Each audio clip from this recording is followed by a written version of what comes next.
রংপুরের মাছুয়াপাড়ায় তালাবদ্ধ বাড়ি থেকে স্ত্রী সন্তান সহ 4 জনের লাশ উদ্ধার করা হয়েছে। এই মুহূর্তে ঘটনাস্থলে আছেন সহকর্মী রেদওয়ান হিমেল। সরাসরি যাচ্ছি তার কাছে। রেদওয়ান,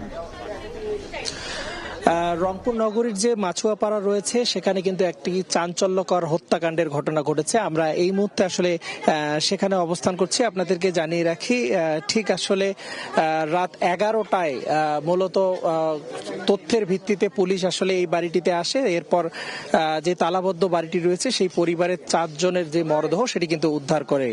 নিহতের মধ্যে কিন্তু রয়েছেন, একটু জানিয়ে রাখি, রংপুরের জেলা স্কুলের সাবেক শিক্ষক, তার স্ত্রী, মেয়ে ও 12 বছরের ছেলে। এর পরে কিন্তু এই এলাকায় একেবারে চাঞ্চল্যের সৃষ্টি হয়।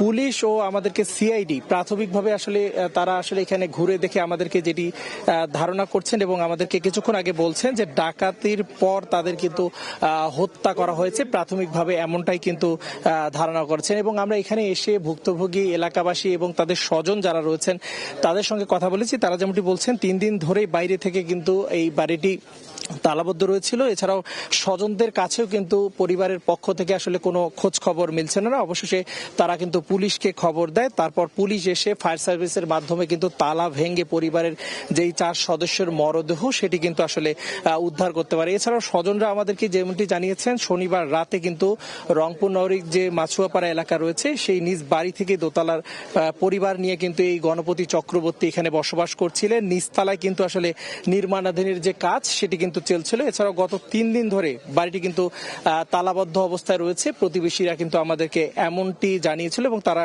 এমনটি ধারণা করছে। এছাড়াও আমরা যতটুকু জানতে পেরেছি, গত কয়েকদিন ধরে কিন্তু তাদের পরিবারের যারা সদস্য রয়েছেন তাদের সঙ্গে যোগাযোগ করার চেষ্টা করলো, তারা কিন্তু কোনো খোঁজ খবর পায়নি। তারা এমন তথ্য কিন্তু আমাদেরকে জানিয়েছেন। এটা মূলত আসলে 2তলা বাড়ি, 1তলায় নির্মাণাধীন কাজ চলছে। এছাড়াও স্বামী স্ত্রীর কিন্তু মরদেহ পাওয়া যায় সিঁড়ি থেকে, আর খাটের নিচ থেকে কিন্তু উদ্ধার করা হয় ছোট ছেলে যে প্রিয়ম, তার মরদেহ কিন্তু পুলিশ উদ্ধার করে। আমরা সিআইডির পক্ষ থেকে যতটুকু জানা যাচ্ছে, ঘটনাটি ঘিরে রাখা হয়েছে, তদন্ত করা হয়েছে। এরপর আসলে মৃত্যুর সঠিক কারণ বিস্তারিত জানা হবে। এছাড়াও সিআইডির পক্ষ থেকে এবং পুলিশের পক্ষ থেকে জানা হয়েছে ডাকাতি করার আগে কিন্তু আসলে বিদ্যুতের তার কেটে দেওয়া হয়েছিল।